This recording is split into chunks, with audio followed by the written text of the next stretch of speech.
Welcome to the latest blog about the vlog. Or is it vlog about blog? Anyway, welcome to the latest vlog blog about travelling in the footsteps of Isabella Bird.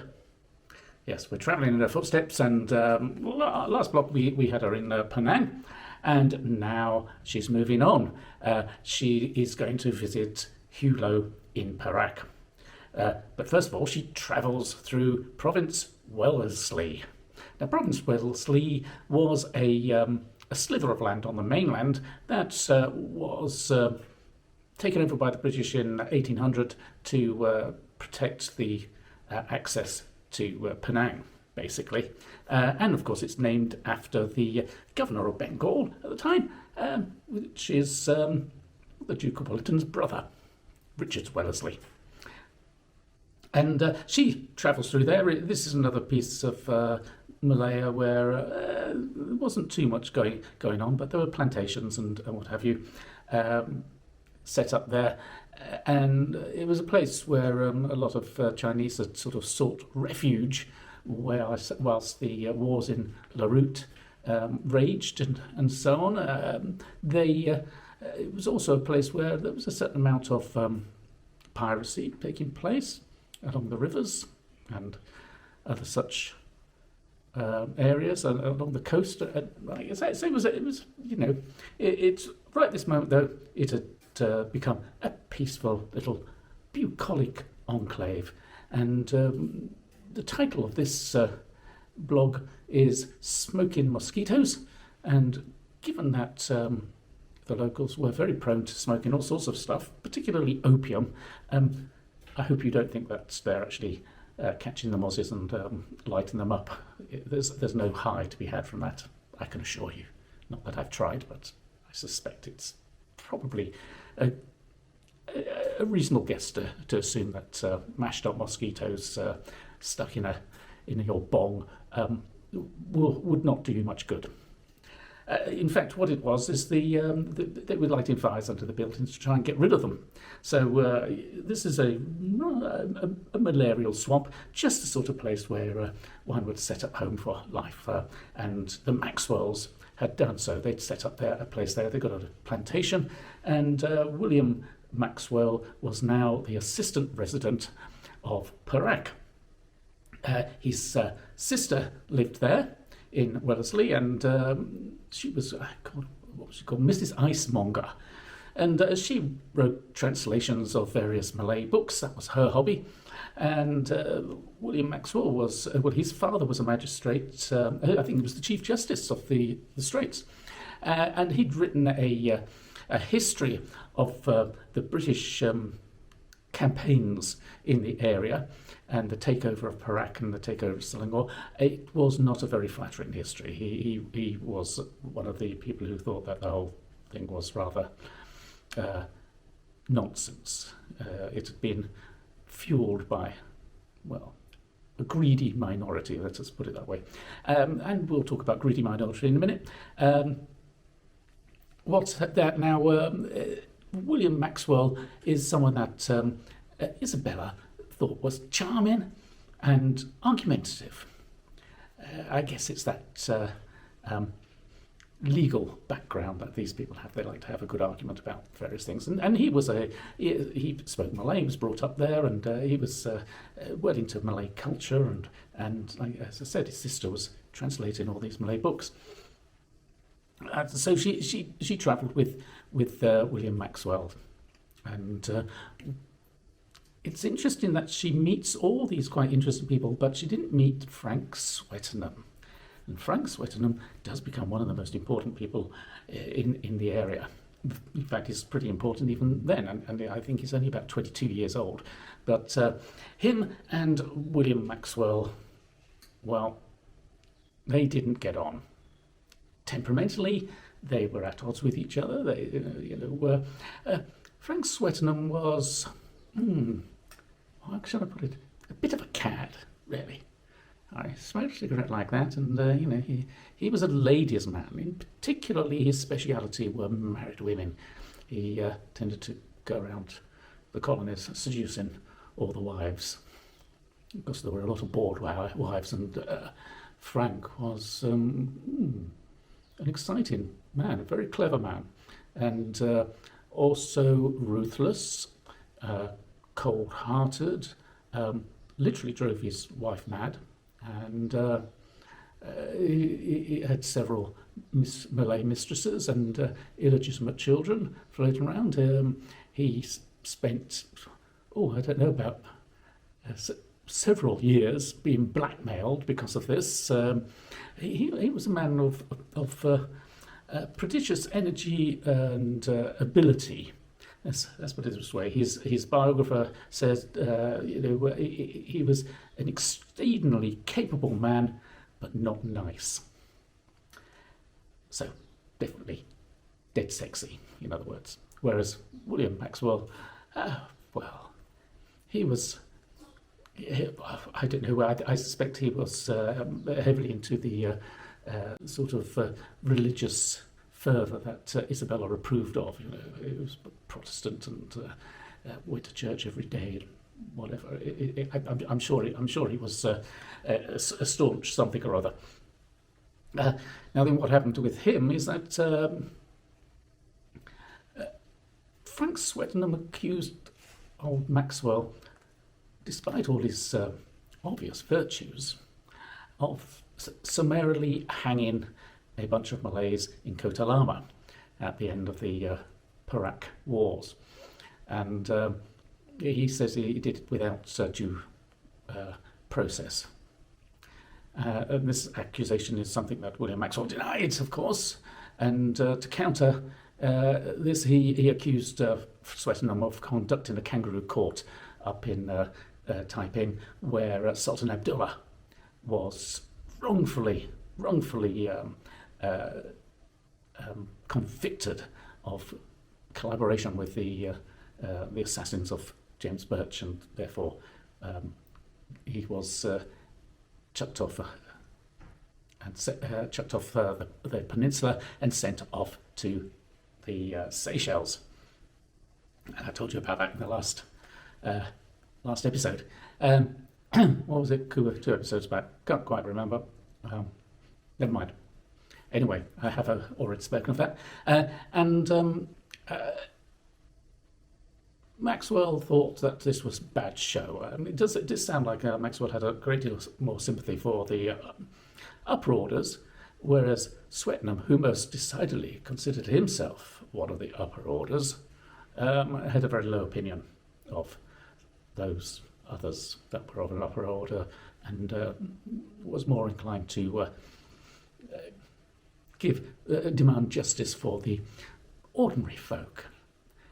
Yes, it sounds like he's a true revolutionary. Perhaps he's not so much as that.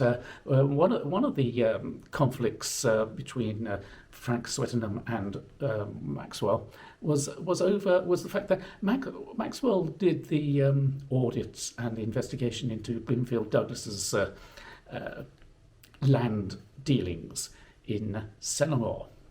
And in fact, William Maxwell was the architect of all the laws regarding property and land rights in Malaya.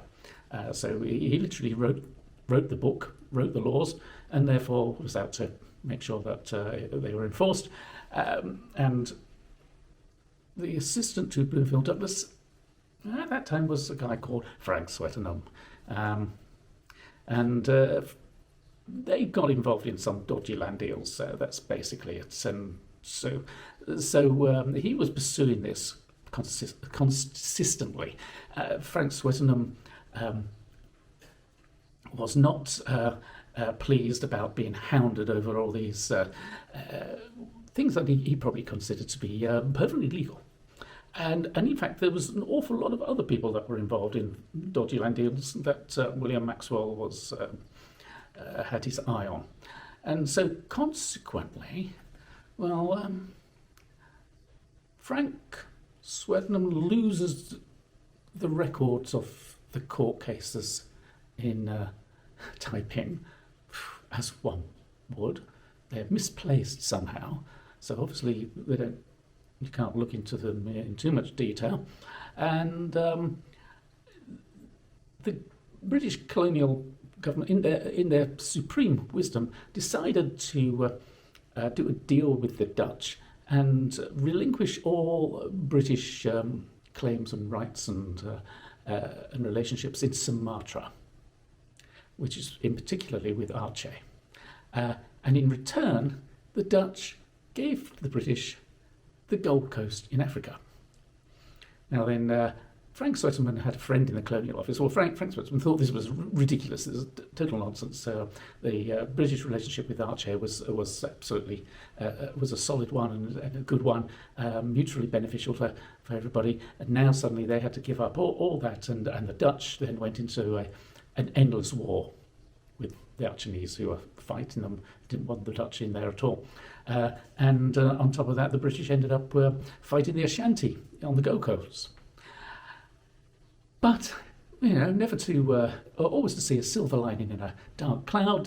Frank Swettenham had a friend called C.B. Lucas, I do believe his name was, in the Foreign Office, and he suggested, Mr. Maxwell, being an expert in all things Malay, Malaysian scholar, the Malay language and so on, would be the perfect governor for the Gold Coast. This would be a promotion. Go to the Gold Coast, be the governor there, set things up. You're a person who can understand local native cultures as well, of course, and the Ashanti, the Malays, they're all the same. Just pop off there and William Maxwell, doing his duty, goes off to the Gold Coast, gets out of everybody's hair. Everybody breathes a sigh of relief. Property deals are nobody's looking into them too closely now, so that's all forgotten. The feud between Maxwell and Swettenham has now evaporated because Maxwell's just not there to cause any trouble, and brew that was doing nobody any good. And so now he's sent off to deal with the Ashanti and try and put them straight. Unfortunately, what's that going on? Oh, yes, mosquitoes. And at the age of 51, he dies of malaria. That's the end of Mr. Maxwell's career. But Isabella liked him. It's hard to imagine whether she would like Frank Swettenham or not, or whether he would like her.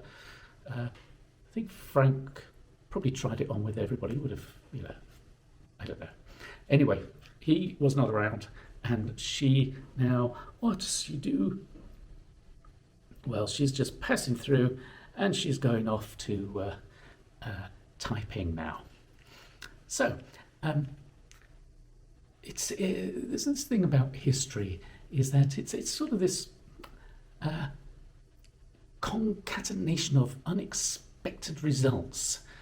Everything kind of intertwines and links and causes an effect here, an effect there, and so on. It's hard to say whether anything is actually preordained in some sense or pre-planned, and yet one sees, and this is why one should learn history, and this is why governments constantly screw things up, because they forget history. And when you're a kid, a child, you're not really terribly interested in history, except in the most basic kind of way.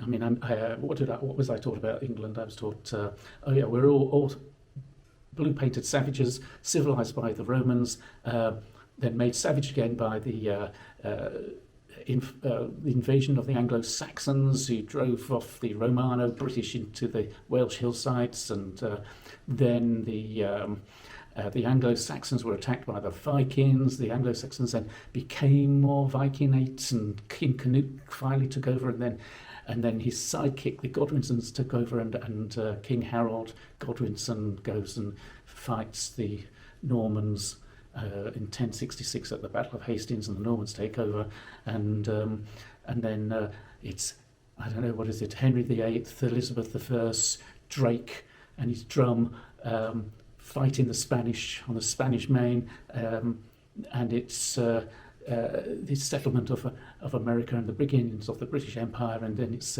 India and Africa and Rule Britannia, and then the First World War, and it all blows up. And that's basically what I was kind of taught. We get that broad overview, and the future, though, for us was much more interesting because it was rocket ships. In fact, everything that Elon Musk nowadays stands for was what we thought the future would be in the 1950s. It was Dander, it was fighting the Mekong, it was going off to Mars, it was Mars colonies and moon colonies and starships and flying cars and so on and so forth. And curiously enough, what you actually were seeing was that instead of a maid to clean your parlour, you had a vacuum cleaner, so everybody could clean their parlour and keep things up. The communications increased. It was steam, and then telegraph, and then it was the telephone, and then it was television and radio, and eventually it became the internet. We had no idea that was going to happen, that any of this was going to happen, but in fact this is a direct progression of all those things. And it's like what history teaches you is what can happen rather than what you hope will happen. Our vision of the future is what we hope will happen or have a dream of happen. I think it's possible, but in fact it's very often not possible. What is possible is basically we just build slowly upon what went before, and it's essentially we're trying to do the same thing all of the time. We want to communicate with each other, we want to travel and move a bit faster around, but that's about it, frankly. So what are we looking at in terms of political growth and development? It's only what can happen. So what happened 10 years ago is more or less what's going to be happening now. It's slightly different, but very slightly different. What happened 20 years ago? It's probably the same. We can go back 1,000 years, and we can go back to Roman civilization, and when we start looking very closely at Roman civilization and all those paintings on the walls in Pompeii and whatever, we kind of think, they don't look that different from us. And then we read their plays, and the jokes are they're variants of jokes that we play now, the bawdy ones and the sexual innuendo and relationships between husband and wife and employer and employee. These just repeat themselves ad infinitum. Everything repeats itself, but slightly different. It rhymes, as I do believe Mark Twain said. It's not that history repeats itself, but history rhymes. And this is one of the reasons why we should look closely at history, because it stops us from losing touch with a sense of reality, because it's the people that have that stroke of reality. They're the ones that kind of sneak in and take everything for themselves and screw things up for us. Or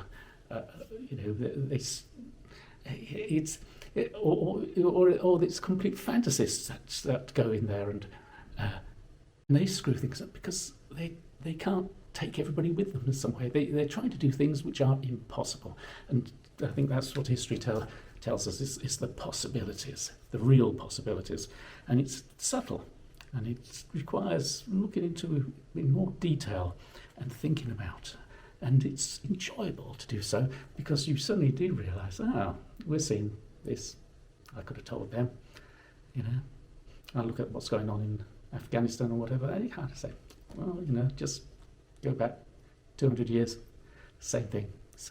Go back to the turn of the 20th century, in the 1900s, like Safdar Ali and Hunza and the Gilgit agents. All these are names that come off the top of my head. And quite frankly, they're still at the centre of what's going on now. Just endless.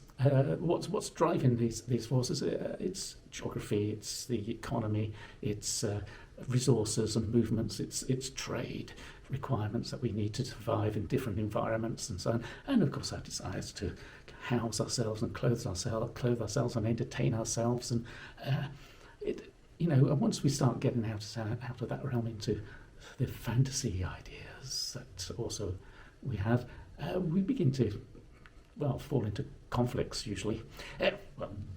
I'm now rambling.